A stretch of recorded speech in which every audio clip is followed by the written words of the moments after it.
mbokk yi on s'est beaucoup battu pour un projet. Ce projet boobu mooy sauver le Sénégal. Ce projet boobu mooy sauver le Sénégal.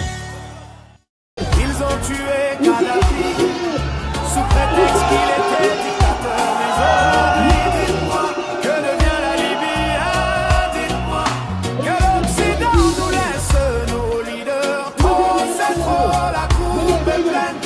Ils veulent briser nos voies, voler nos rêves, voler nos richesses, éteindre nos étoiles, mais la jeunesse s'éveille.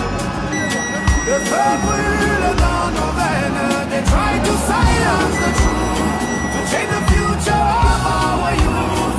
But ils ont tué Kadhafi sous prétexte qu'il était dictateur. Mais aujourd'hui, dites-moi, que devient la Libye? Ah, dites-moi, que l'Occident nous laisse nos leaders. Trop, c'est trop, la coupe est pleine.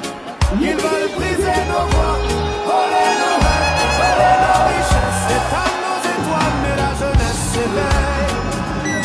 Le feu brûle dans nos veines. They try to silence the truth, to change the future of our youth. But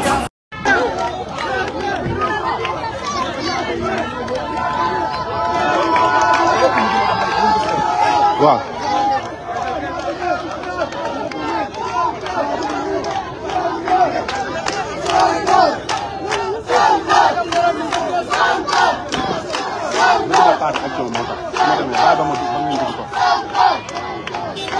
may wax ak Sonko yow gisoo ko sax doon.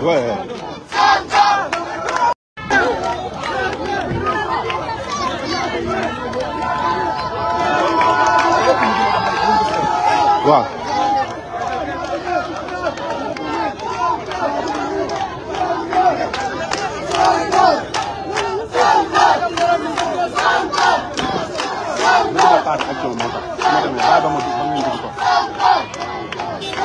may wax ak Sonko yow gisoo ko sax doon.